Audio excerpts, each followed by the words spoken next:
ఓం శాంతి. ఒక్కసారి టీచర్ అక్కేల బట్టి పాండవభవనంలో మెడిటేషన్ హాల్లో జరుగుతుంది. ఆ సమయంలో నేను ఢిల్లీ పాండవభవనంలో ఉండేది. పాండవభవనం యొక్క మెడిటేషన్ హాల్ అంత పెద్దది కాదు. మొత్తానికి దాని కెపాసిటీ 300 మంది హాల్. దీది నన్ను లేపారు. సీదాగా క్వశ్చన్ అడిగారు, నువ్వు పాండవభవనంలో ఉంటావు, నీ వద్ద 25 మంది అక్కయ్యలు అన్నయ్యలు ఉంటారు. ఎప్పుడైనా ఏదైనా విషయం పరస్పరంలో జరిగే ఉంటుంది, తప్పకుండా జరిగే ఉంటుంది. ఆ సమయంలో నువ్వు ఏం చేస్తావు?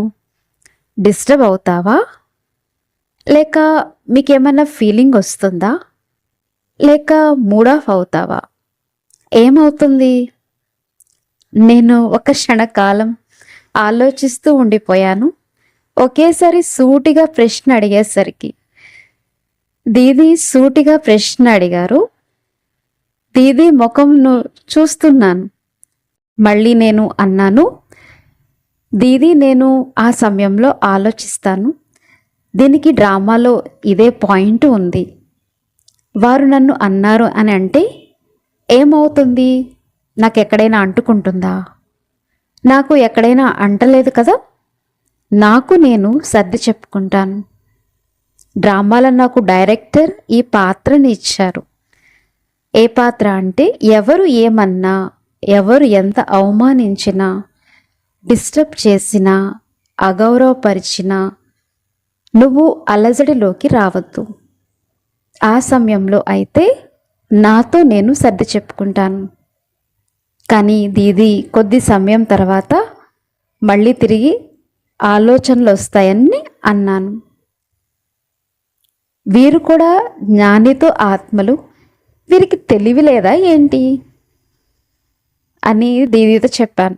దీది అన్నారు, ముట్టి నీకు డ్రామా జ్ఞానం ఎక్కడ అర్థమైంది? బ్రేకే పెట్టలేదు, ఫుల్ స్టాపే పడలేదు. ఇక్కడ జ్ఞానం ఉంది, ఇక్కడ డ్రామా ఉంది అన్న. ప్రాక్టికల్గా డ్రామా పాయింట్ యొక్క జ్ఞానం ఉంటే వెంటనే స్టాప్, బ్రేక్ పడుతుంది, మళ్ళీ దాని ప్రభావం ఉండదు. రెండో విషయం చెప్పారు, డిస్టర్బ్ అవ్వడానికి, వ్యాకులత చెందడానికి ఇది పరివారంలో విషయాలు వస్తూ ఉంటాయి. రావు అనైతే కాదు. మనందరం పురుషార్థం చేస్తున్నాము. ఒకరి గురించి ఒకరికి, వాళ్ళ స్వభావం ఏంటి, ఎలా ఉంటారో, అలానే వాళ్ళ యొక్క ఒకరి నేచర్ ఇంకొకరికి కూడా తెలుసు. వాళ్ళ నేచర్ని అర్థం చేసుకుంటూ నన్ను నేను పరివర్తన చేసుకుంటూ వెళ్ళాలి. ఎందుకంటే బాబా అన్నారు, మీరు మూర్తిగా కావాలి. అంటే నేను ఎన్ని సుత్తి దెబ్బలు, ఉలి దెబ్బల్ని తింటేనే మూర్తిగా అవుతాను. గోధుమలన్నీ పిండిగా చేయటానికి ఇసురు రాయిలో వేయాల్సి ఉంటుంది.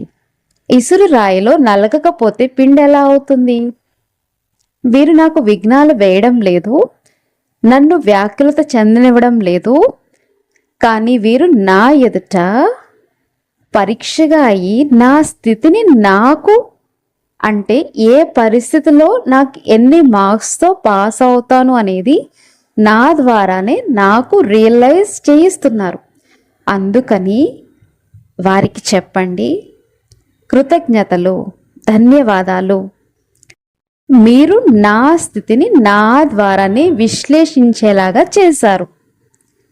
ఎప్పుడైతే చక్కని పద్ధతిలో ఆలోచిస్తారో ఏ విషయం కూడా అలజడిలోకి తీసుకుని రాదు.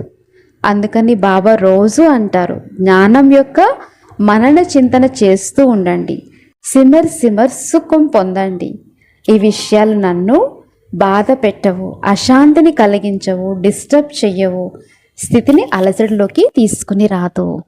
ఓం శాంతి.